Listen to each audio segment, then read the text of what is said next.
Ayo, yang baru, yang tapi kalau kita kembali. Shalom, selamat malam semua.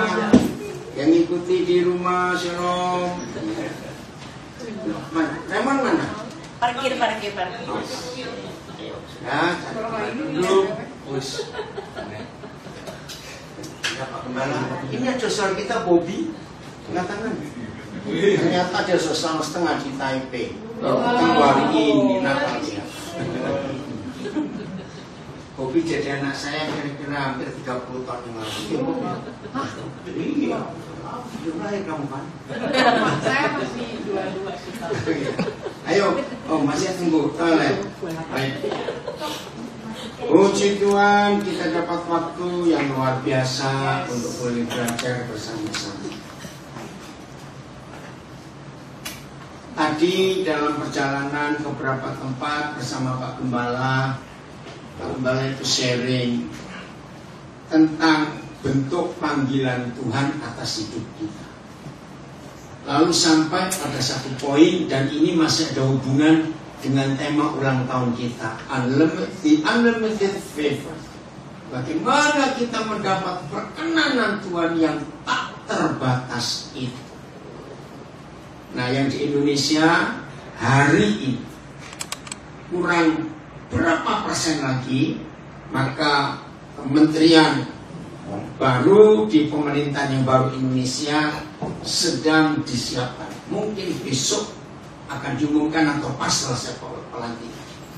Dan kenapa saya cerita ini?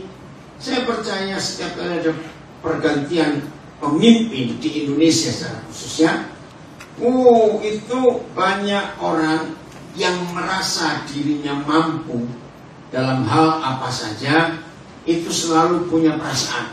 Mungkin yang dipilih jadi pendamping presiden, menjadi teman sekerja presiden, mungkin. Nah, saudara, di antara berapa menteri yang lama-lama yang hebat-hebat memang tetap terpilih lagi. Contoh, kemungkinan besar yaitu Sri Mulyani, mungkin. Ya, kalau Pak Basuki, mungkin. Ya, Menteri PUPR itu kosong. Bobby nggak gigit. Kok kamu pindah ke sini, kok? Ke kanan, kok. Ya. Karena Cisua takut dekat kamu. Tapi ya. Loh, buktinya. Ya, sudah yang di rumah nggak kok dengar ada apa ini.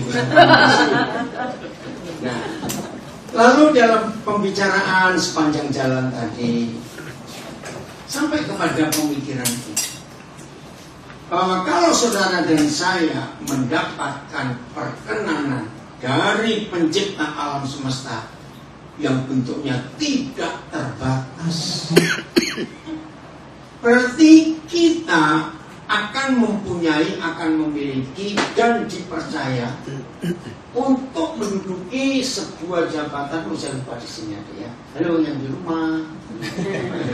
Jangan lupa saya. Atau tidak sana aja supaya papi nggak tahu. Iya, jadi satu. Enggak, papi nggak nolak gini, capek nanti. Depannya, sebelahnya wakil gembala. Oke, itu sudah. Ibu Yulia, maju lagi. Senang, saya nggak nolong begini. Ya, jadi saya ini sadar kamera. Jangan tertawa, kalau sadar kamera. Oke, karena supaya ngelihat itu jadi enak.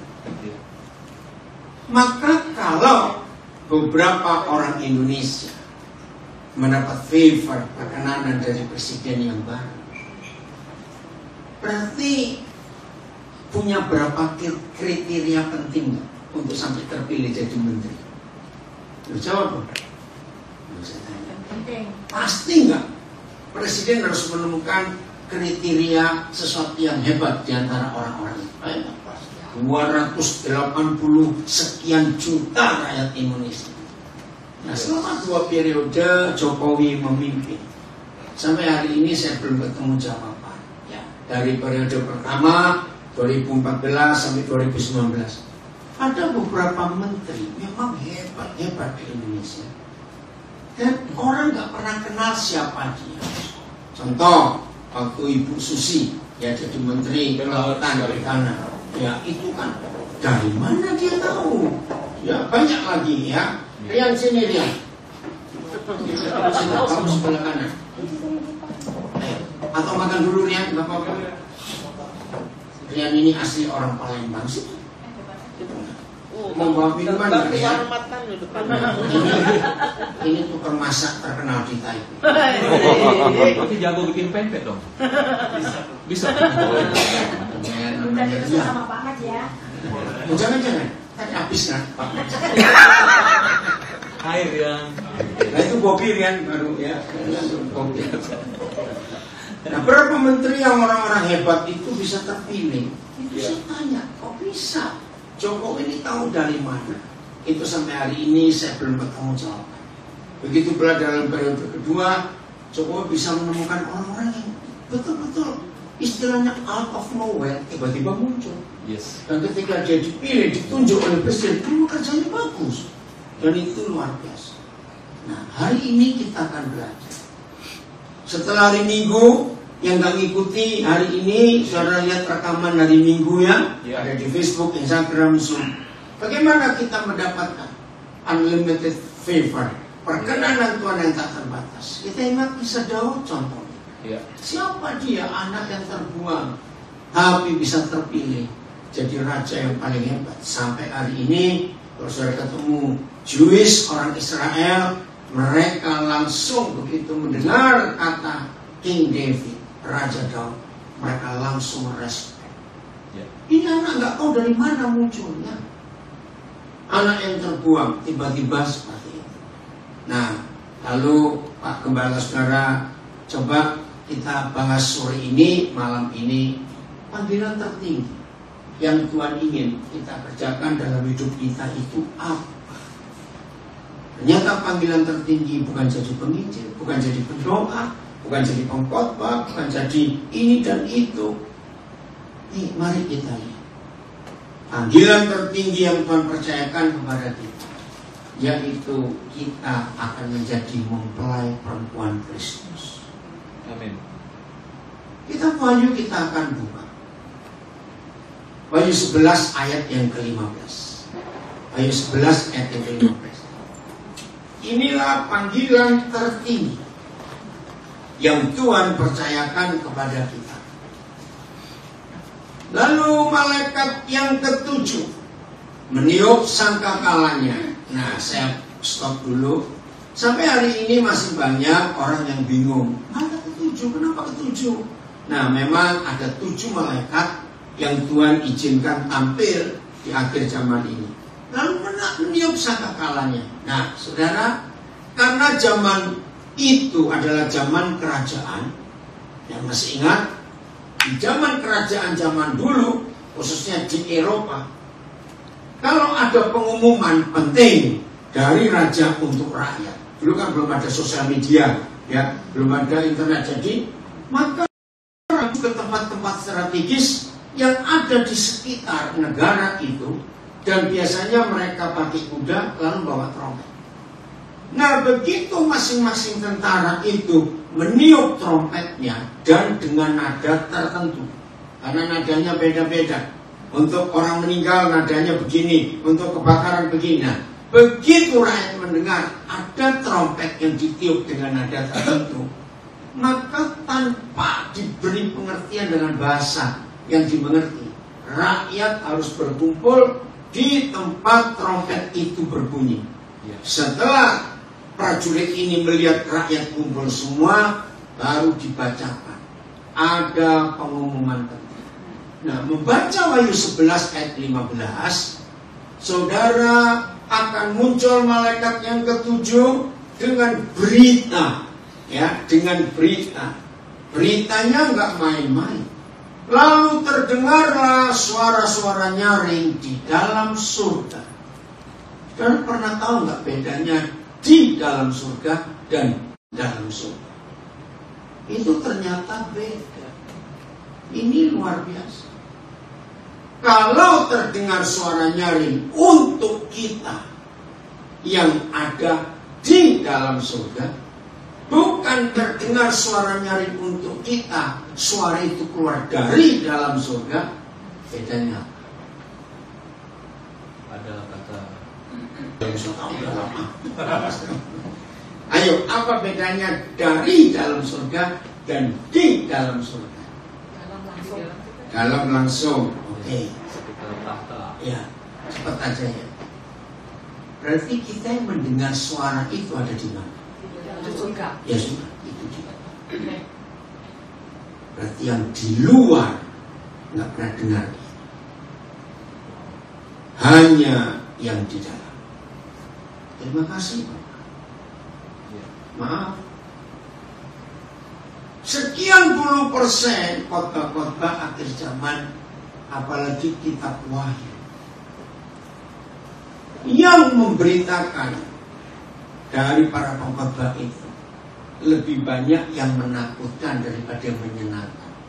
Iya. Betul tidak? Betul. Pengalaman. Nah, jadi posisi ini, stop. Posisi ini yang sangat dibenci oleh iblis.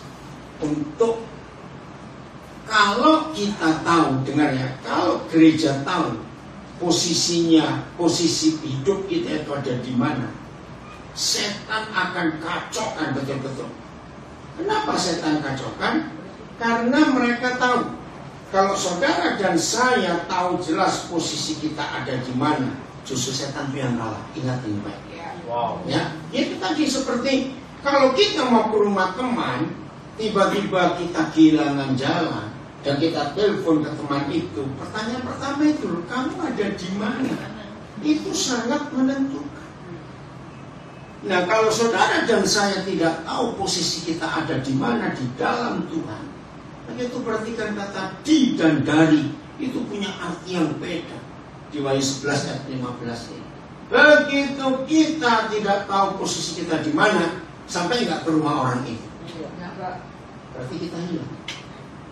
Nah, banyak orang Kristen hilang di dalam gereja karena nggak tahu ada di mana posisinya. Oke, kita lihat dulu Efesus 2 ayat yang ke-6. Di mana posisi kita? Ya, lihat Efesus 2 ayat yang ke-6. Jelas sekali. Oke. Efesus 2 ayat yang ke-6. Ayo multimedia, mana ayatnya? Efesus 2 ayat yang ke-6. Ya. Di dalam siapa? Kristus Yesus. Siapa? Papa. Ya. Kristus Yesus. Ianya itu adalah Papa kita. Ya, Yahweh Tuhan. Telah atau akan? Telah, bukan. Telah atau akan? Telah. Bukan akan. Ngapain? Membangkitkan kita juga dan memberikan tempat bersama-sama dengan Dia di surga. Nah, selama ini diajarkan kita ini ke surga kalau sudah mati. Iya. Menurut ayat ini kita kapan ke surga? Sejak kita percaya Yesus. Kita dibangkitkan bersama Dia sejak hari itu. Nah, saya ingat tanggal 20 Agustus 1970 pertama kali saya jumpa dengan Tuhan Yesus di sebuah gedung olahraga di Surabaya. Nah, kapan? Mungkin tidak semua orang ingat tanggalnya, tapi coba ingat-ingat pertama kali saudara mengakui Dia itu Tuhan dan Juru Selamat. Lalu semua bajingan, kejahatan, kerusakan, kenajisan kita, kebobrokan kita diangkut habis. Dan kita jadi manusia baru. Ingat ini. Bahwa sejak hari ini tidak tunggu kita mati. Kita sudah. Loh, kita sudah di mana posisinya? Di surga.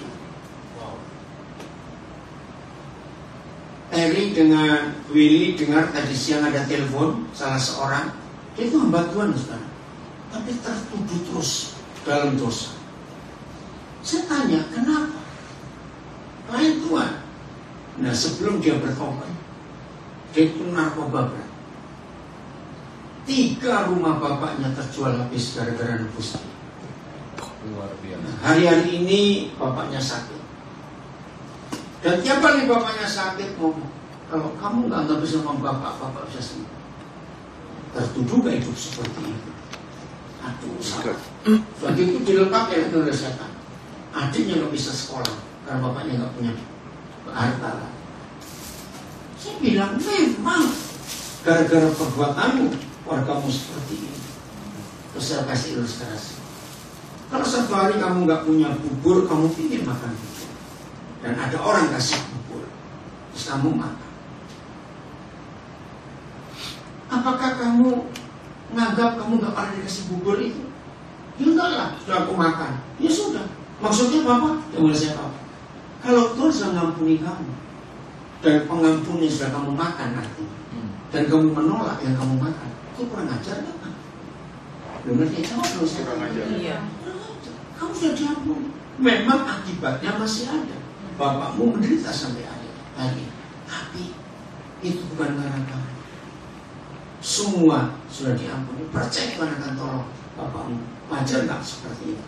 Nah saya bilang, kalau kamu tetap mengakui posisimu di dalam dosa, bukan di dalam surga, yang menang siapa? Setan.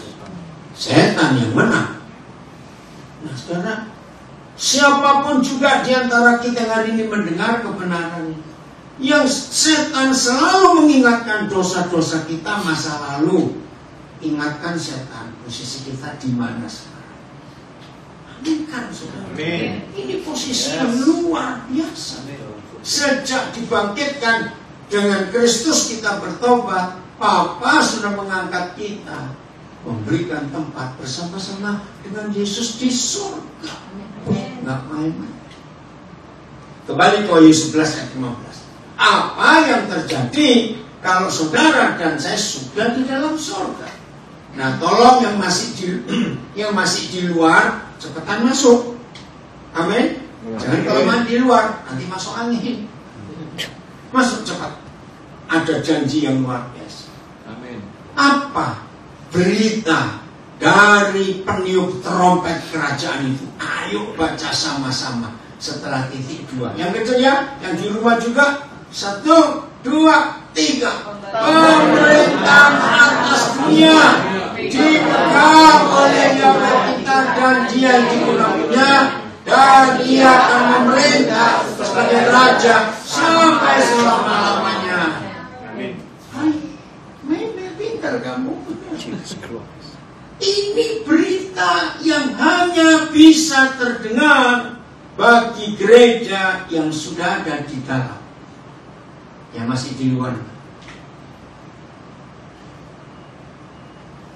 Saudara perhatikan, ini janji yang luar biasa. Pemerintahan atas mana? Pemerintahan atas mana? Dunia. Dipegang oleh Tuhan kita dengan Dia curap. Ya, 2 hari yang lalu Indonesia gempar. Ternyata Veronica Tan, mantan istri Ahok, dipanggil oleh Prabowo. Wah, gempar semua. Karena dipanggil dalam beberapa hari ini pasti akan punya kedudukan. Nah, kemungkinan dia akan jadi wakil menteri. Cuma kementerian apa kita belum tahu. Nah, kira-kira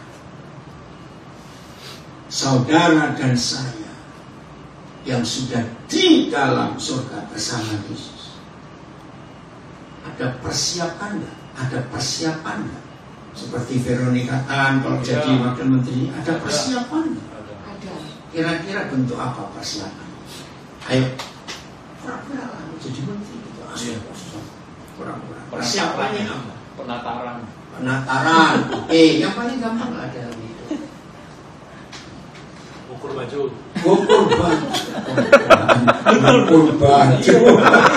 Siapa kostum? Siapa mental. Nah, itu yang saya tunggu. Persiapan mental. Ya, itu harus punya mental kerajaan. Yes. Betul, harus punya mental kerajaan. Saya tahun 70 itu dapat ilustrasi bagus kan, dan saya ingat sampai hari ini. Begini ilustrasi. Ada seorang pengemis zaman itu bertahun-tahun berdoa, dan doanya serius. Tuhan, aku ingin jadi raja. Oh, Tuhan, aku ingin jadi raja. Nah, teman-teman yang dengar, kamu tuh mimpi pengemis kok ingin jadi raja, tapi nggak tahu bagaimana. Ini kan cuma ilustrasi. Nggak tahu bagaimana dia terpilih betul-betul jadi raja. Wah, luar biasa. Ya, nah berapa tahun kemudian terjadi kegemparan di istana, rajanya hilang.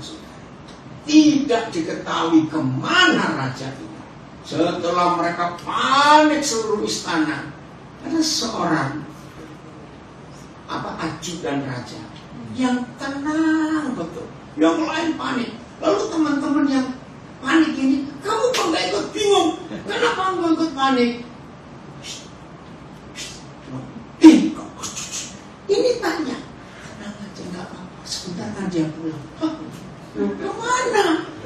Karena didesak terus oleh prajurit lain ini, akhirnya si ajudan udah ikut aku.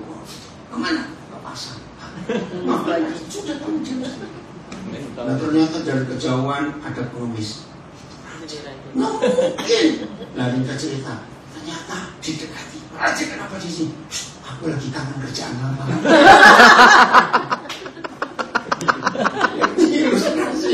Balik ke habitatnya. Apa? Balik ke habitatnya. Iya. Nah itu prosesnya nyantol gimana? Sampai hari ini Mentalnya belum diperbarui. iya, mentalnya belum diperbarui. Balik lagi. Nah, apa itu? Apa? Kenapa? Mental Nah, maka itu sudah yang kita harus persiapkan adalah mental kita. Karena nggak main-main. Oke, pelan-pelan dulu ya, nanti kita akan kembali. Siapa yang sering mendengar? Biasanya itu pemimpin pujian, para worship leader itu ya. Saudara, mari kita teriakkan Yesus Raja segala Raja. Sering nggak dengar itu? Ya. Sering. Berapa kali? Setiap minggu. Yang lain, ayo duduk. Berapa kali? 3 kali, 7 kali. Yesus Raja segala Raja. Dia Tuhan segala Tuhan. Oh, luar biasa. Sering nggak dengar? Saudara, di seluruh Alkitab hanya ada satu ayat. Ya, di seluruh Alkitab hanya ada satu ayat yang menuliskan itu. Jadi kalau hanya ada satu ayat, sulit nggak untuk mencarinya? Tidak, cuma satu. Dan yang paling penting bukan apa alasannya, cari ayatnya di mana, tapi alasan Tuhan. Kita buka Wahyu 19 ayat 16. Wahyu 19 ayat 16. Nah ini loh, panggilan tertinggi kita bukan jadi pendoa, bukan jadi pengkhotbah, bukan jadi ini, jadi itu, tapi menjadi mempelai Kristus. Dan pada jubahnya dan pahanya tertulis suatu nama, yaitu apa? Raja segala raja. Saya cuma tahu Mandarinnya Wang Cuan. Ya, oke. Dan Tuhan di atas segala Tuhan. Ini hanya satu kali ditulis. Dan kapan ini terjadi? Coba saudara buka Alkitab saudara. Ini terjadinya mulai ayat yang kelima. Apa judul di ayat 5? Baca Alkitab saudara, di layar tidak ada. Apa judul di ayat 5? Wahyu 19 ini 5 atau 6? Saya lupa. 11. 6. Oh ya 6. Nah, perjamuan kawin anak domba. Sungguhnya apa? Coba lihat. Ada judulnya ayat 6. Ayo, Jack, ada yang Mandarin loh, tapi di sini nggak ada judul surat. Ayo ayat 6. Ya, ayo baca apa nih? Yang kuat. Apa judulnya? Pernikahan anak domba. Ya, oke. Nah, ternyata Tuhan Yesus tidak akan punya pangkat, tidak akan punya gelar, dan tidak akan ada pelantikan untuk menjadi rajanya para raja di dunia sebelum dia bersatu dengan gereja, sebelum dia bersatu dengan mempelainya. Ini luar biasa. Lalu aku mendengar seperti suara himpunan besar orang banyak, seperti desau air bah dan seperti deru guru yang hebat. Jadi bisa bayangkan suaranya ya. Kalau di Taipei sering ada badai, ada typhoon. Ini suaranya lebih hebat lagi daripada typhoon yang biasa sampai apa istilahnya itu? angkanya itu apa sebutannya? Apa? Angka. 1, 2, 3, 4, 5. Grade-nya. Iya, scale-nya dia. Iya, apa istilahnya? Level. Level. Bukan istilahnya, tingkatan apa itu? Badainya itu ada ukuran yang 5 atau 4. Iya. Iya. Bukan. Bukan. Kalau gempa kan Richter. Enggak bisa Kalau typhoon kecepatan angin kali. Iya. Tingkatan badainya itu loh. Istilahnya apa itu? Di sini. Kan ada tahu? Badainya apa? Ini kan ada. Menengah kuat doang. Oh gitu aja, nggak ada angkanya. Di Hongkong ada angkanya. Begitu angka 6, seluruh harus tutup kalau di Hongkong. Kalau di Taipei beda ya. Oh, kok 8 sudah terbang semua itu. Oke. Tapi ada ya? Oke ya. Karena suara yang ada di ayat 6 ayat 19 itu lebih gede daripada suara apapun. Kenapa? Karena ini klimaks. Ini highlight. Ini tujuan akhir dari seluruh rencana Tuhan. Bahwa Yesus harus jadi raja, rajanya raja-raja, dan jadi Tuhan di antara Tuhan-Tuhan. Beberapa hari ini saya ikuti di Instagram, ya ada seorang tokoh Hindu itu menyebut betul. Dia mulai dengan Kristen, bagus betul. Yesus Kristus itu satu orang dan disebut hanya dalam satu kitab saja, yaitu Alkitab. Tapi Kristen punya kurang lebih 72 aliran. Muhammad disebut hanya dalam satu kitab, yaitu Al-Quran. Tapi dari satu Al-Quran ada aliran sekian puluh lagi. Nah, saya nyebut banyak-banyak. Terus sampai pada Hindu, saya nggak bisa nyebut.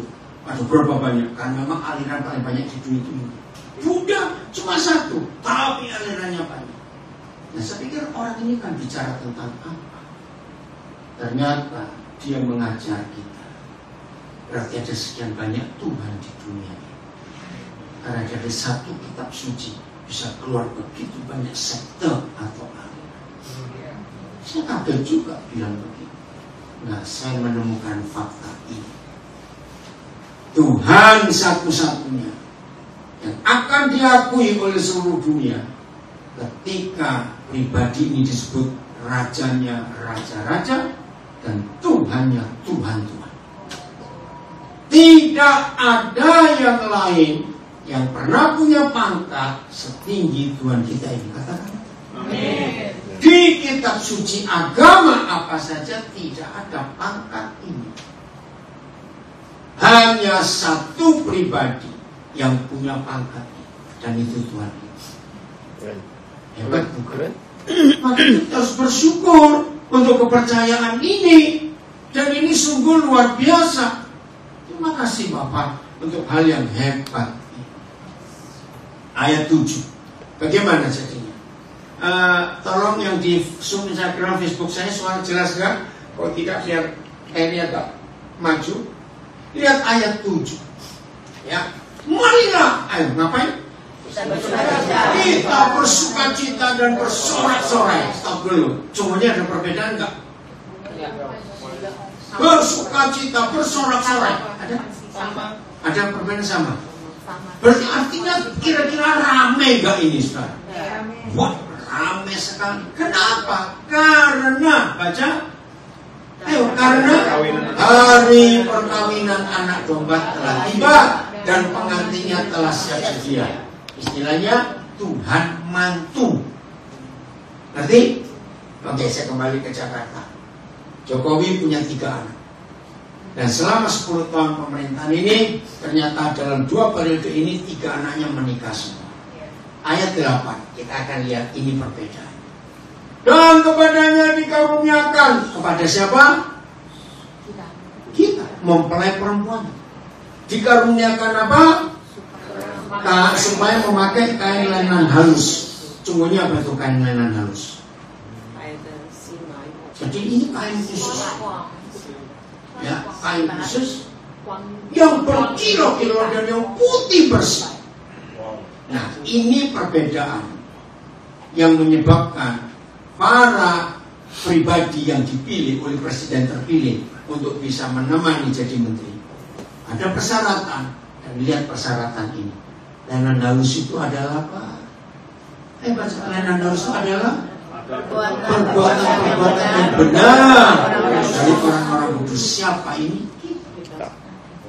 Nah, masalahnya kita mau pakai itu enggak? Ingat hari minggu kemarin di Mazmur 18, kepada orang yang suci Tuhan berlaku suci, tapi pada orang yang belit-belit hatinya bengkok, Tuhan juga akan berbelit. Nah, jadi pakaian ini tergantung kita, bukan tergantung Tuhan. Ayo kita siapkan diri baik-baik. Ayat 9. Lalu ia berkata kepadaku, tuliskanlah, berbahagialah mereka yang diundang ke perjamuan kawin anak domba. Katanya lagi kepadaku, perkataan ini adalah benar, perkataan-perkataan dari Tuhan. Suatu hari saudara, kira-kira tahun 80-an, tiba-tiba saya kalau kata itu ya, kok ada yang diundang? Loh, aneh. Oke, buat saya aneh. Karena walaupun, nah ini kembali ke Joko, kira-kira kalau kita bisa dapat undangan Presiden mantu, itu seneng gak? Oh, pasti seneng. Pasti undangannya ditaruh di Gora, taruh. Ada dapat undangan dari Presiden. Sosial media di post. Nah, sosial media ramai. Tapi dengar ini buat saya kata, mana lebih penting, lebih mulia, lebih hebat jadi undangan atau jadi mantu? Nah, ini dia. Saya tanya lagi, siapa yang jadi undangannya? Kenapa ada orang yang diundang? Oke, ternyata ada berapa penyebab. Maaf, saya nggak bisa ngomong di sini. Ini nanti secara pribadi. Pokoknya begini, jangan sekali-kali ada perceraian dalam hidup pernikahan kita. Amin. Jangan sekali-kali, ya, ada yang diundang. Memang senang dan bahagia kalau bisa diundang. Tapi lebih bahagia kalau jadi menantunya. Oke? Tuliskan ini, betul, ayat 10. Maka tersungkur lagu. Oke, kita nggak bahas. Sudah? Nah, saya dalam penulisan Alkitab ayat 11 itu dipisah dengan topik baru. Apa topik baru ayat 11? Coba lihat. Firman-Nya apa? Padahal ini nggak boleh diputus. Tolong yang belum pernah tahu baca ini. Jadi kita harus membaca ayat 6 sampai 16 itu sebagai satu kesatuan. Kalau diputus kita jadi bingung. Tapi nggak apa-apa. Lihat ayat 11. 11. Lalu aku melihat surga terbuka. Sesungguhnya ada seekor kuda putih, dan ia yang menungganginya bernama yang setia dan yang benar. Ia menghakimi dan berperang dengan adil. Saudara, sampai di sini kita masih dibuat bingung. Nah, ada apa surga terbuka? Lalu seekor kuda putih. Ayat 12 memperjelas siapa itu.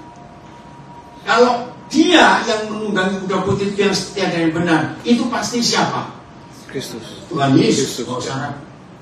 Tapi dan matanya bagaikan nyala api, dan terus saya nggak usah baca ayat 13, lihat ya. Dan ia memakai jubah yang telah oke ya, jelasin Yesus ayat 14. Nah ini dia, ini yang buat bingung. Dan semua pasukan yang di surga mengikuti dia pelan-pelan. Karena tidak lengkap membacanya, maka langsung terputus. Dari ngomongin mempelai perempuan, kok tiba-tiba ada semua pasukan yang di surga. Nyambung enggak? Tapi lihat pakaiannya. Kalau kita lihat, semua pasukan itu mengikuti dia dan menunggang kuda putih juga. Perhatikan baik-baik, kuda putih atau kuda-kuda putih. Berarti satu. Padahal semua pasukan. Bisa bayangkan enggak? Oke, nanti kita akan ketemu. Dan penunggangnya yang lain pasukannya pakai apa? Masih ingat yang 9 tadi siapa pakai lenan halus? Kristus. Ini luar biasa. Berarti tidak semua murid Yesus berhak naik kuda yang sama bersama dia. Hanya yang pakai lenan halus putih bersih, itulah perbuatan-perbuatan benar dari orang-orang kudus. Oke, untuk mengerti ayat 14 Wahyu 19, kita buka Wahyu 3 ayat 21.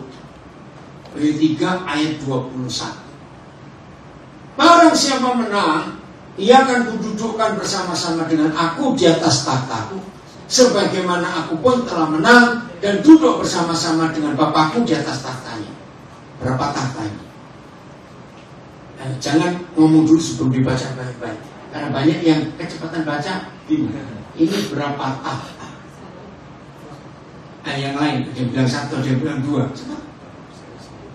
Ayo baca. Ada cumanya juga itu. Ayo, yang di rumah tadi baca, tolong nulis. Zoom, Instagram, Facebook, ada berapa tahta? Ayo cepetan, ikut pikir semua. Ayo, ada berapa tahta? Tahtaku dan tahta Bapakku. Aku. Oke. Satu aja. Satu tahta. Jangan bilang berolah pangku-pangkuan. Enggak. Pangkuan. Ini satu tahta. Pelan-pelan ya. Barang siapa menang, ia akan kududukkan bersama-sama dengan aku di atas tahtaku, sebagaimana aku pun telah menang dan duduk Bersama-sama di atas tahta. ya. Jadi berapa tahta? Satu. Apa maksud bala ini? Pangku dong. Bukan dong. Salah. Oke, supaya lebih jelas. Lukas 12 ayat 29. 12, 29. Ayo. Iya, satu tahta. Jadi satu kuda putih. Bukan 2, bukan 100. Lukas 12 ayat 9. sebentar. 12, 29. Saya 29 bukan. Lukas 12 32. 12 sampai 24 ya. Enggak. Bentar. Memang kita ada itu loh. Aku memberikan otoritas kerajaan sama. Lukas 12. Lukas 22. Coba. 22 29. Ada? Lukas 22 29. Oh iya, maaf saya salah. Karena baca ayat ini. Kita mempunyai otoritas beda atau sama dengan Tuhan Yesus. Sama. Dan siapa? Siapa? Ya saya dulu jawab. Tuhan Yesus baca menentukan hak-hak kerajaan bagi kita sama seperti yang Bapakku tentukannya bagi. Jadi sama atau beda? Sama. Amin. Berarti faktanya sama atau tidak? Sama. Sama.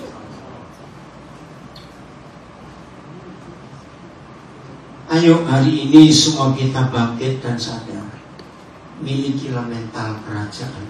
Amin. Yes. Walaupun kita di mantan pengemis, Ya. maaf, ya enggak. Walaupun kita di mantan bajiran, mantan penjahat, pakai mental kerajaan mulai hari ini, karena dia menentukannya sama. Royal family. Ya, royal family. Ini luar biasa. Saya ulangi lagi, hampir 90% kalau gereja khotbah akhir zaman itu pasti antikris disebut lebih banyak daripada nyebut Tuhan Yesus. Itu artinya yang khotbah masih di luar kerajaan, karena nggak ngerti. Padahal buat saya, ketika Roh Kudus menjelaskan tentang akhir zaman, Alkitab kalau bahasa Inggris enak, end time, bukan end of the world. Ya, saya bahasa Indonesia akhir zaman. Pada kata end time itu berakhir, artinya berakhirnya zaman pemerintahan manusia dan dimulainya zaman pemerintahan Tuhan. Arti lebih lagi, Beda dengan Taiwan ya, Amerika, Indonesia ada kesamaan soal pemilihan presiden. Bulan depan tanggal 4 November Amerika milih presiden lagi. Kalau lihat ya Indonesia jauh lebih menang. Karena apa? Yang di Amerika 2 opa, saya diganti 1. Indonesia yang masih muda, luar biasa kayak gitu. Nah, karena jadi akhir zaman itu artinya dunia mengadakan pemilu internasional. Kandidatnya ada 2. Siapa kandidatnya? Yesus kan. Nah kita memilih siapa? Awas salam ini. Betul tak? Awas salam ini. Makanya khotbahnya antikris, goblok sekali. Berarti mereka sedang milih antikris. Ingat, bicara akhir zaman. Tahu kata PIC? PIC. Ya. Personal in charge. Itu Tuhan Yesus. Ya. Bukan antikris, goblok. Betul atau tidak? Maksudnya khotbah akhir zaman antikris lebih banyak di khotbah tobat. Kamu hamba Tuhan ngawur. Nah, harus namanya Yesus lebih banyak kan? Yes. Orang kunci persnya di situ. Amin. Betul? Karena tadi itu Wahyu 11:15 akan memerintah di dunia loh. Bukan di kecamatan Cungli. Gak tahu mana, gak tahu kecamatan di KP di mana, gak tahu. Akan mana Dimpu akan memerintah di dunia. Nah itu hanya terjadi kalau kepala dengan tubuhnya bersatu. Amin. Maka itu dia tidak akan jadi raja setelah raja sebelum mempelai perempuannya siap. Itu Wahyu 19 itu luar biasa. Sampai hari ini itu masih bisa terbukti di negara mana saja, bangsa apa saja, yang namanya pengantin yang lebih cepat siap pengantin laki atau pengantin perempuan? Laki. Nah, pengantin laki-laki sudah siap sejak 2000 tahun yang lalu. Wow. Waktu dia kembali ke surga. Ya. Tapi mempelai perempuannya ini dasteran terus nggak jadi. Berarti ilustrasi ini, maka itu pengantin lakinya bingung. Keluar masuk, kapan selesainya ini mempelaiku ini? Mereka mahal, Pak. Lu serius ilustrasinya? Kita lihat 2 Korintus 11 ayat 2. Makanya ayo cepat cari. Ayo, 2 Korintus 11 ayat 2 cepat. Yang kemudian dilihat nanti juga ya. Ini Paulus, luar biasa. Sebab aku Paulus ngapain kepada kita gereja Tuhan? Cemburu kepada gereja dengan cemburu ilahi. Ya. Karena aku sebagai rasul telah ngapain kita? Mempergunakan kita kepada satu laki-laki untuk membawa kita sebagai perawan suci kepada Kristus. Wow. Kenapa dia cemburu sama cumanya? Saya baca nggak? Cemburu pakai kata. Ya ini yang translate lama dia bilangnya benci ya. Oh benci, ya. Karena cengkel. Yang translatean Mandarin yang terbarunya sama terjem. Cemburu. Mungkin lebih baik kata benci ya. Kan, soalnya kalau kita ini pengantin laki-laki sudah siap 5 tahun. Capek nggak nungguin calon mempelai kita ini nggak selesai di make up 5 tahun. Ini 2000 tahun. Bosan.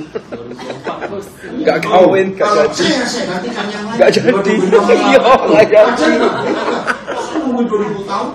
Nah, banyak terjemahan yang salah. Masih ingat kan Yesus pernah bilang, anak manusia nggak punya tempat untuk meletakkan kepalanya.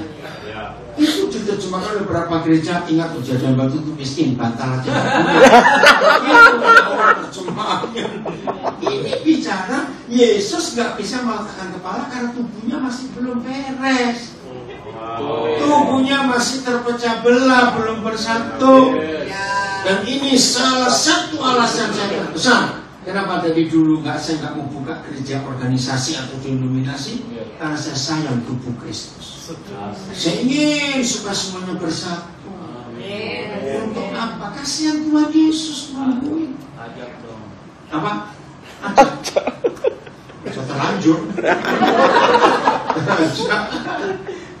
Ngerti, ini hal yang luar biasa, saudara. Kasihan Tuhan Yesus. Padahal banyak orang tahu kalau toh saya mau buka gereja yang organisasi sangat mudah, kapasitas fasilitas saya sangat mampu. Tapi saya tahu saya mengasihi tubuh Kristus. Harus dipersatukan dengan cepat. Kalau enggak, nah ini masalahnya. Ketika Kristus sebagai kepala sudah siap, tapi tubuhnya enggak pernah siap, setan yang menang. Tadi pagi waktu saya nyiapkan lemon, kemana wi? Oh jalan. Itu kan ngomong apa dia pamit suaminya itu berapa? Penipu. Loh, kamu ya? Ya. Punya. Kita pakai nomor lemon. Oke, kita lihat lanjutkan ini penting sekali. Maka itu setan tidak pernah sibuk kalau kita kebaktian. Setan nggak pernah sibuk kalau kita pelayanan, nggak pernah ganggu. Setan nggak pernah pusing kalau kita rajin memberi persembahan. Setan nggak pusing kalau kita rajin doa puasa dan sebagainya. Tapi setan marah kalau saudara dan saya ngerti tentang mempelai Kristus. Kenapa? Sebab mereka tahu. Tahu apa nanti kita? Tadi pagi waktu saya mau persiapan lemon, biasa pagi saya minum air lemon, tiba-tiba Willy itu cerita AI, Artificial Intelligence. Memang kalau kita lihat ikuti tentang AI ini, makin hari makin ngeri. Tapi jangan takut. Nah ternyata AI itu meramal tahun 2050 mereka akan memerintah dunia. Tahun 2050 semua diatur oleh mereka. Jadi nggak ada orang yang jadi presiden jadi ini, semuanya AI. Dan robot-robot ini lebih gilanya lagi, itu ramalan mereka. Mereka bisa berkembang biak. Manusia kekal. Sekarang aja ya, orang nggak perlu kuliah sebentar lagi. Betul nggak? Semua lihat di situ. Wih, ngeri. Nah, sampai nanti, wah pokoknya Pak, terus saya bilang, Bill, Papa di surga nggak akan membiarkan dirinya dicemooh dan dihina dan diganti oleh Amen. Kita nggak tahu bagaimana perbuatan. Terus dalam perjalanan tadi kami keliling ke beberapa tempat, bicara tentang LGBT, makin gila akhir-akhir. Udahlah mau bicara kejahatan apa saja, makin ngeri. Tapi jangan takut. Ini jawabannya. 2 Tesalonika pasal 2 ayat 8 dan 9. Maka itu ketika dunia makin gila seperti ini, harapan kita cuma satu, Tuhan Yesus segera datang. Tapi Yesus gak bisa datang kalau mempelainya belum siap. Pada waktu itulah. Pada waktu apa? Saudara baca nanti mulai 1 bagaimana tanda-tanda zaman ini. Pada waktu itulah si pendurhaka baru akan menyatakan dirinya. Jelas. Ini si setan itu. Dan ini bukan antikris. Tolong bedakan ya sekarang. Semua yang disebut di kitab Daniel, di kitab Yesaya, di kitab Wahyu, di kitab Tesalonika, di Matius 24, Markus 13, Lukas 17 tentang akhir zaman. Muncul nama-nama yang hampir sama, the beast, binatang, makhluk dari dalam bumi, naga, semua masuk sijat, ya bahasa Arabnya si Dajjal, pendurhaka itu. Enggak pernah disebut dengan satu kata antikris. Ini rancunya para pengkhotbah akhir zaman yang sedang di luar dari kerajaan itu. Antikris itu hanya ada di kitab 1 Yohanes. Jadi semua yang ditulis di kitab Wahyu termasuk Tesalonika ini bukan antikris. Ini memang memang roh itu yang sedang merajalela ini termasuk AI dapat hikmat dari dia. Maka itu di kitab Wahyu, hanya kitab Wahyu yang menuliskan binatang yang luka parah itu akan sembuh, dan dia mengadakan banyak mujizat, dan semua orang akan menyembah dia, kecuali yang tidak menerima tandanya. AI, saya percaya itu artificial intelligence. Jangan takut, jangan pusing. Tidak ada yang kekal sehebat apa yang dibuat oleh manusia. Betul. Ini saja iman kita. Tidak ada yang kekal apa saja yang dibuat oleh manusia. Puji Tuhan untuk janji itu. Hanya satu yang kekal, yang Tuhan buat. Maka itu ingat. Bagaimana si Dajjal, si jahat itu, setan itu akan berakhir? Koma, baca. Ada kata apa setelah koma? Nah, stop dulu. Maka itu perhatikan tanda-tanda baca kata tetapi, karena, maka itu, karena ini kunci. Tetapi siapa? Tuhan Yesus akan ngapain? Membunuhnya dengan nafas mulutnya dan akan memusnahkannya kalau ia datang kembali. Ini yang kita tunggu. Nah, Tuhan Yesus gak akan datang kembali sebagai mempelai laki-laki sebelum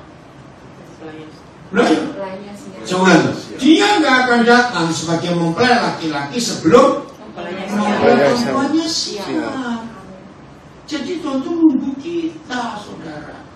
Maka itu ketika Roh Kudus, ya tukang riasnya, tukang make-upnya itu bukan Cisuha, bukan Yulia, tapi Roh Kudus. Amin.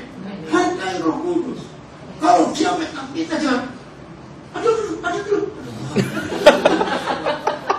Ulang. Kalau Roh Kudus saya pelintir, muka mesti ada ke belakang.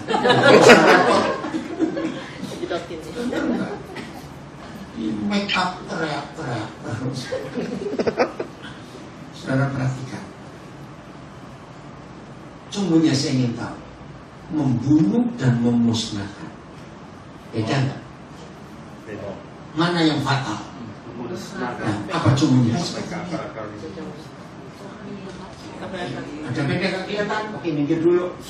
Meja sama memusnahkan sih. Jadi, mana? Cumbunya membunuh bilang apa? Meja. Artinya? Kayak dihabisin semua. Dihabisin semua yang mana? Meja. Nah, yang pertama atau kedua? Yang pertama. Yang pertama, yang kedua apa? Feitel kayak di. Apa? Feitel kayak semacam dilumpuhkan. Oh, berarti kebalik ini ya. Jadi seharusnya yang Mandarin di Indonesia itu yang pertama, yang kedua itu yang pertama buat Mandarin. Ya.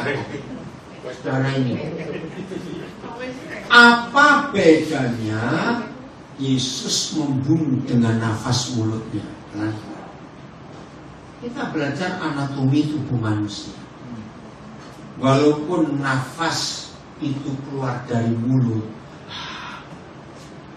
tapi keluarnya sumbernya dari mana? Paru-paru. Paru-paru dan jantung ada di mana? Dada. Tubuh. Berarti sampai hari ini Yesus belum bisa bernafas, sebab dia nggak punya tubuh. Ngerti apa? Di dalam perjanjian lama ada janji dalam kitab Yesaya. Kita buka Yesaya 11 ayat yang ketiga. Bagaimana di akhir zaman ini setan akan dikalahkan. Oh, ayat 4 berarti, maaf, Yesaya 11 ayat yang keempat, maaf. Nah itu dia, ya. Tetapi ia akan menghakimi orang-orang lemah dengan keadilan dan akan menjatuhkan keputusan terhadap orang-orang yang tertindas di negeri dengan kejujuran. Ia akan mengajar bumi dengan perkataannya seperti dengan tongkat dan dengan nafasnya, dengan nafas mulutnya, ia akan potong. Bagaimana? Membunuh orang fasik. Nah, itu si roh jahat itu cumanya nafas mulut. Dan ini luar biasa. Yesaya nggak pernah ketemu Paulus. Jaraknya beda, tapi ada kesamaan. Apa? Mandarinnya apa? Nafas mulutnya akan membunuh. Sama nggak dengan Tesalonika? Yang mana? Memusnahkan semua atau yang mana? Bukan memusnahkan, membunuh. Oh. Saudara ngerti sekarang? Ingat tadi Wahyu 11, Wahyu 19 dengan nafas mulut. Saudara, ini kebenarannya.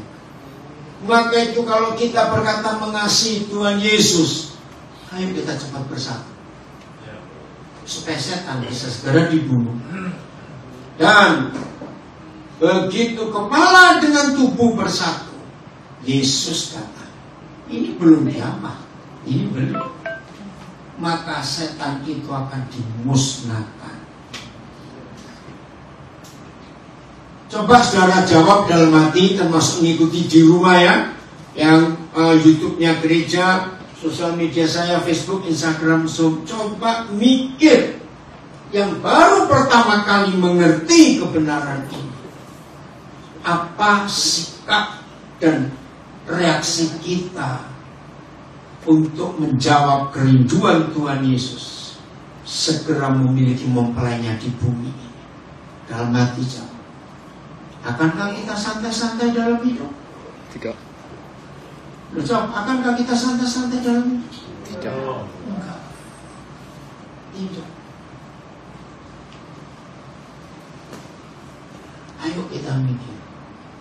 Tadi sambil nunggu kesini di Pondok Roti ketemu dengan tantenya Raymond. Ya ternyata nggak tahu dari Raymond atau dari sosial media, ternyata dia ngikutin saya. Dia bilang, kode ini di jalan terus ini apa nggak capek segala macam bertanya. Saya cuma jawab, saya ini paling merasa berdosa kalau saya itu nganggur, nggak bisa jadi berkat. Saya selalu cari kesempatan untuk bisa buat sesuatu. Karena kebenarannya. Berapa tahun yang lalu saya itu pernah berdoa. Saya nggak tahu dijawab atau tidak. Dia ada yang ngerti, nggak ngerti. Begitu kekuatan yang luar biasa melihat fakta. Ayo kita jujur, kalau kita lihat fakta hari-hari seperti ini, yang menang itu setan atau Tuhan? Jawab, setan yang menang hari-hari ini. Kejahatan makin luar biasa, perang gak habis-habis. Nah, berapa puluh tahun yang lalu saya tuh pernah ngomong gini ya. Saya nggak minta dia jawab, saya pun nggak minta saudara menjawab, tapi saya pernah doa, Tuhan, kalau Bapak izinkan saya bisa tidak tidur, tapi saya tetap sehat, saya mau. Saya juga. Kenapa? Karena firman ini. Kalau kita nggak cepat siap-siap, setan itu makin kurang ajar. Betul? Maka itu terus berusaha. Ini yang Tuhan ingin. Kita harus bergerak. Mari sekali. Jadi Tuhan Yesus akan jadi raja segala raja kalau dia bersatu dengan tubuhnya. Tapi tubuhnya belum siap. Oke. Tolong tadi baca, yang di rumah tulis. Ada pertanyaan? Yang di sini juga cepat. Ayo. Ini hal yang nggak main-main. Ada satu yang bilang. Oh, bilang tanya. Bilang. Gak usah sebut namanya. Dimulai dari keluarga dulu, harus disatukan.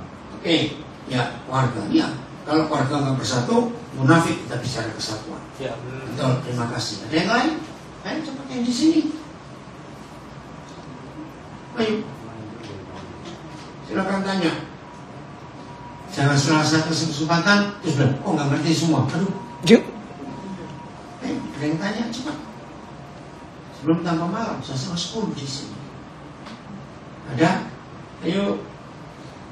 Khusus yang baru pertama kali dengar konsep ini, saudara. Saya masih tunggu. Oke, kita sambil nunggu baca satu ayat lagi, mudah-mudahan yang terakhir. Kisah Rasul 3 ayat 21. Kisah Rasul 3 ayat 21. Kristus itu apa ini? Harus tinggal di surga. Stop. Kita harus mempertanyakan, siapa yang mengharuskan? Berarti ada nggak? Belum, berarti ada yang mengharuskan dong. Ada. Artinya ada yang menghalangi. Iya. Lalu ada kata apa? Sampai. Stop dulu. Apa arti kata sampai di sini? Menunggu batasnya. Iya. Kristus itu harus tinggal di surga sampai. Nah, kalau penghalangnya ini selesai, Yesus datang. Betul? Sampai apa? Baca sampai waktu pemulihan segala sesuatu yang difirmankan Tuhan dengan perantara nabi-nabi yang di zaman dahulu. Bertahun-tahun saudara saya coba mengerti ayat ini. Kenapa? Kok nggak mau datang sendiri? Saya pertama dapat pengertian ayat ini ketika satu hari, saudara, saya lupa, awal 80-an yang lalu, saya tuh senyum kepada Tuhan Yesus. Tuhan, jangan berburu lah. Tuhan menunggu, Tuhan minta kami menunggu kedatangan. Betul nggak? Tapi yang kita tunggu nggak tahu datangnya kapan. Kan guyon. Coba, sebaik-baiknya teman baik saudara, satu hari telepon, aku mau mampir ke rumahmu. Pertanyaan berikut apa? Kapan? Nah, jawabannya, nggak usah tahu, pokoknya nunggu. Belum, walaupun teman baik. Gombalmu. Mau nunggu nggak? Ayo mau nunggu nggak? Loh, terus ngapain nggak tahu kamu datang? Nah, ini yang saya ngomong pada Tuhan Yesus, Tuhan, jangan guyon. Gimana caranya kami nunggu? Kami juga engkau juga nggak tahu kapan datang. Karena dia sendiri berkata, nggak ada yang tahu selain Bapa. Ternyata ini jawaban. Jadi kedatangan Tuhan Yesus bukan karena jam, hari, tanggal, bulan, dan tahun, tapi karena sesuatu yang dia tunggu, yaitu sampai pemulihan, sampai waktu pemulihan segala sesuatu yang dinubuatkan oleh nabi-nabi yang kudus sejak zaman dahulu. Saya kaget. Berarti kita harus buka dan bongkar kitab Kejadian sampai Maleaki, sebab di semua kitab itu ada janji pemulihan. Lemes saya, saudara. Terus kapan selesai?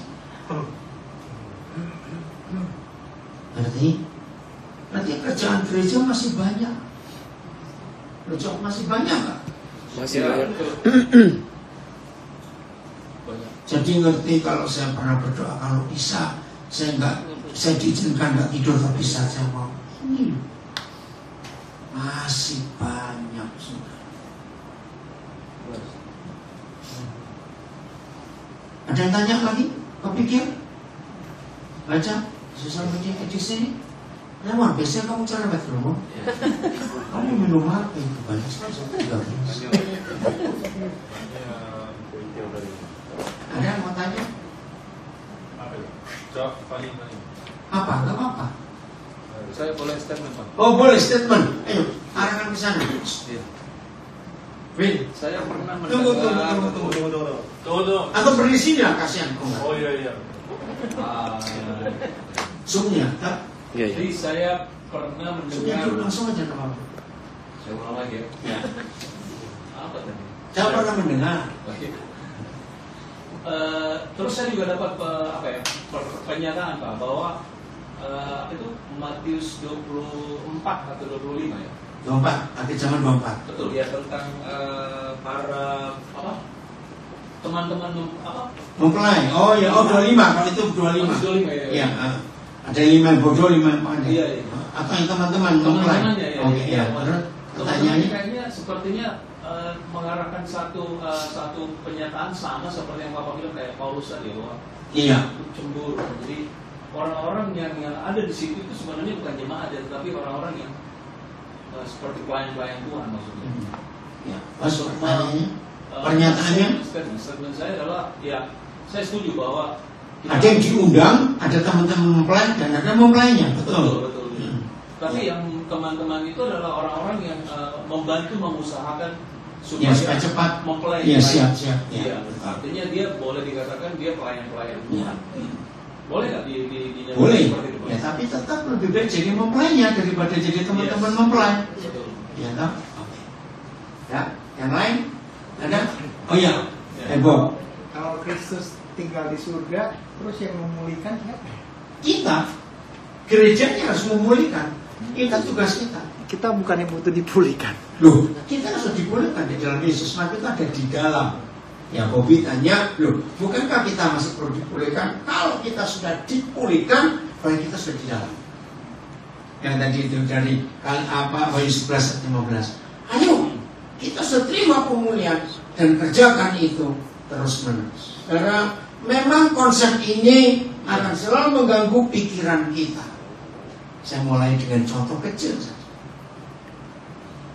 Waktu COVID yang lalu atau sebelum COVID pun kan ada istilah vaksinasi. Ya. Betul? Apa saja ada vaksinnya. Ya. Bukan berarti saya menyetujui tidak, apa ini ilustrasi. Kalau kita sudah divaksin, nggak usah takut dengan yang lain asal kita jaga diri baik-baik. Bob, sekali Tuhan pulihkan kita, di hari pertama kita jumpa Yesus, kita menyerahkan diri. Ada proses pemulihan itu terus terjadi. Nggak usah takut, nggak usah takut kembali tadi itu. Jangan tertuduh oleh iblis, jangan tertuduh.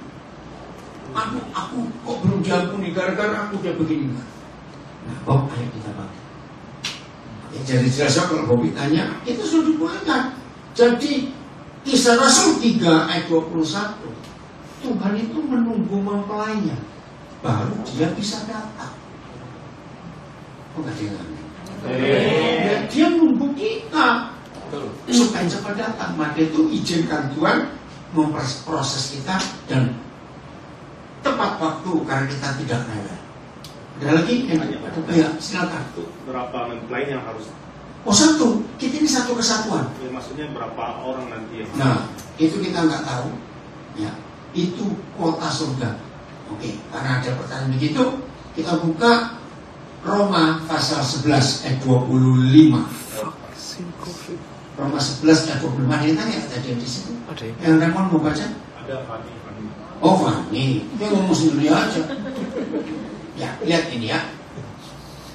Sebab saudara-saudara, supaya kamu jangan menganggap dirimu pandai. Artinya apa? Jangan sombong.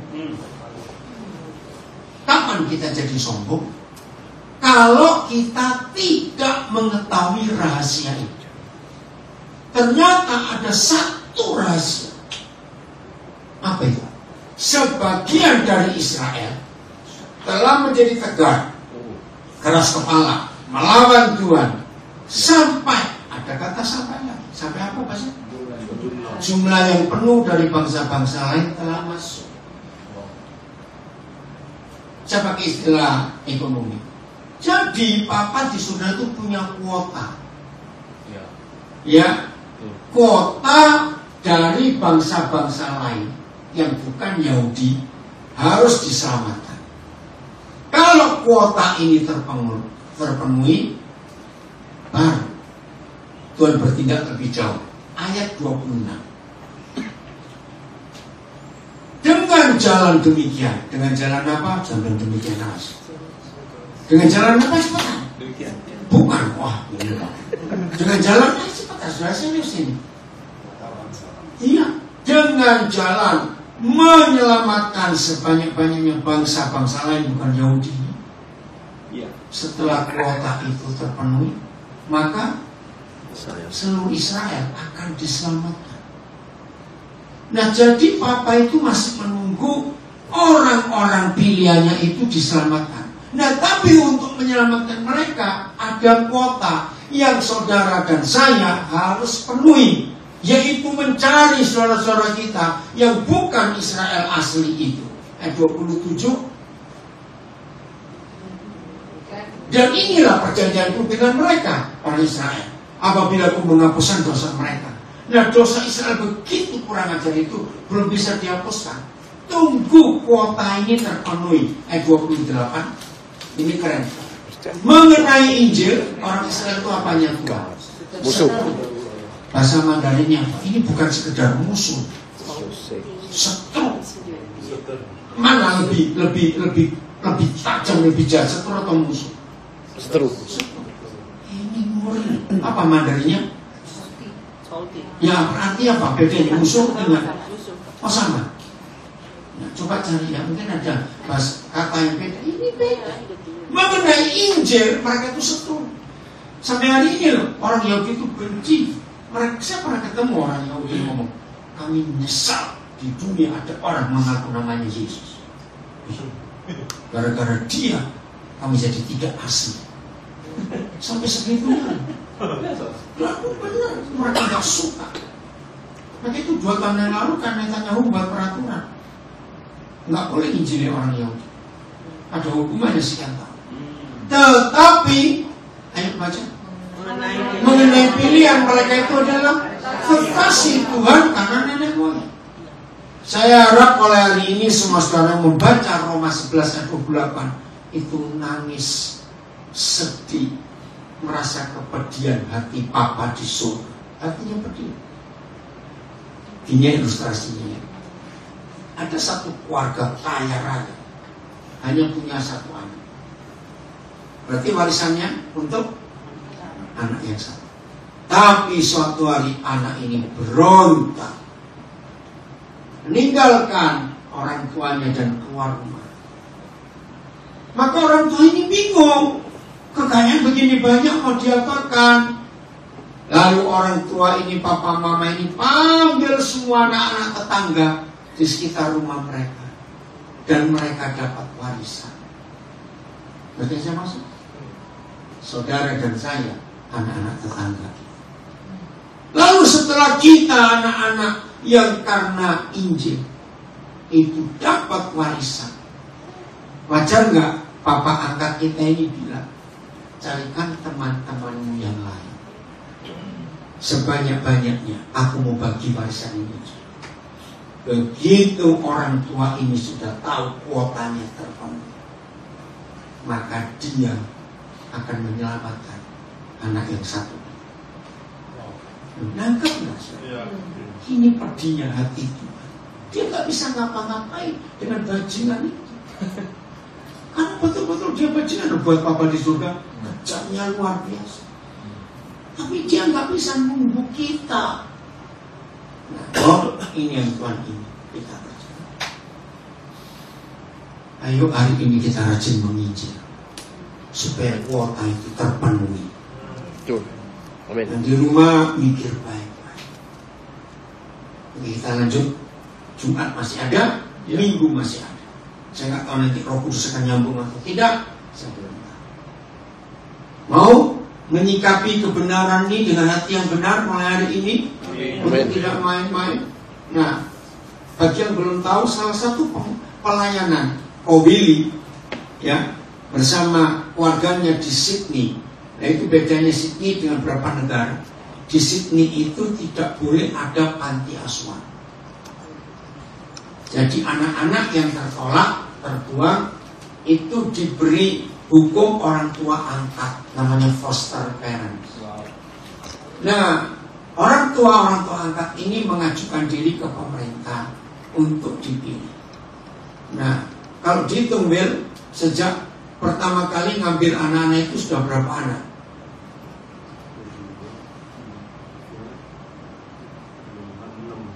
6. Yang pertama yang Vietnam itu ya, kakak adik itu. Itu orang Aussie. Yang Vietnam itu? Yang anak Vietnam? Vietnam bukan. Belum ada orang Asia. Oh, belum ada. Oh iya, cukup bukan orang Vietnam ya. Nah, ini salah satu pelayanan mereka menjadi foster parent. Nah, macam-macam. Ada yang orang hitam, ada aborigin, ada kulit putih. Ada waktunya berapa tahun. Nah, memilih bisa apa aja bangsa. Iya, bangsa apa saja. Bayangkan, itu kesempatan nanamkan Injil. Ya, walaupun tiap kali waktunya diadopsi oleh keluarga beneran, itu sakitnya. Karena anak-anak itu masih ingat papa mama ini, luar biasa. Nah, tapi Injil disampaikan. Pasti suatu hari seperti Musa, Melahirkan 3 bulan. Kisah dari ibunya, bagaimana dia tahu kebenaran?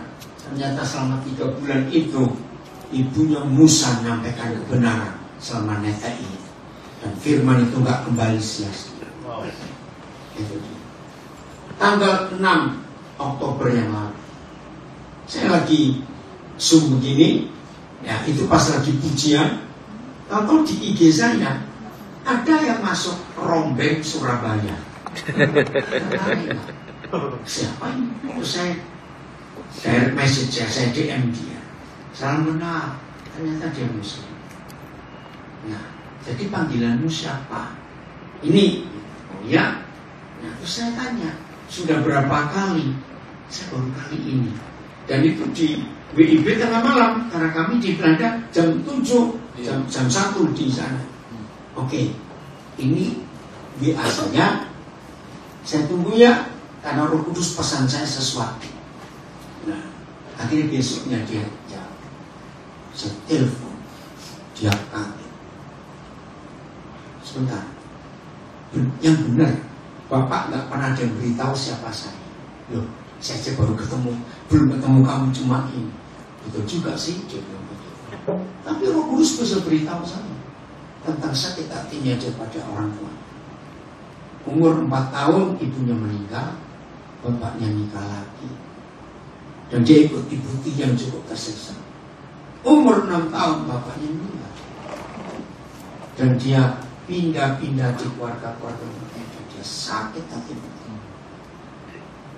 Sejak itu dia mengenal saya papa, dan ini kebiasaan saya. Roh Kudus bilang, ayo ulang tahunnya.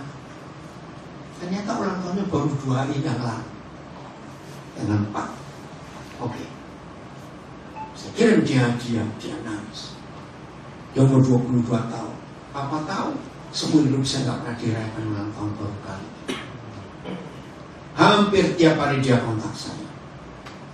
Nanti ketemuan 26 Oktober saya akan ada di Surabaya. Dan itu pertama kali dia akan ketemu saya. Lalu 2 hari lalu bilang, kira-kira gimana kalau ketemu papa saya ini? Maunya di mana? Saya tanya gitu toh. Karena dia kan nggak pernah tahu papa itu siapa. Oh, dia nggak punya papa. Saya umur 6 tahun. Udah, pokoknya papa ini orang. Kok saya takut kamu. Terus mau jawab bagaimana? Saudara dia bahagia sekali. Hingga cerita ini cuma kesaksian. Ternyata berapa hari sebelum ketemu saya, motor bututnya dicuri orang di tempat pos. Jadi saya nggak bisa kerja ini Pak. Aduh, saya dengar dia nggak bisa kerja, bagaimana? Terus Roh Kudus gerakan, coba kamu telepon anakmu yang ini. Nah, saya pikir setahu saya anak ini nggak urusan motor. Aneh kok Tuhan itu. Ternyata saya coba telepon karena Roh Kudus bilang, "Hei, ada saudaramu lagi butuh motor." Hah? Dia kaget. Dia itu punya 3 motor, yang satu mau dijual. Tapi dia masih mikir.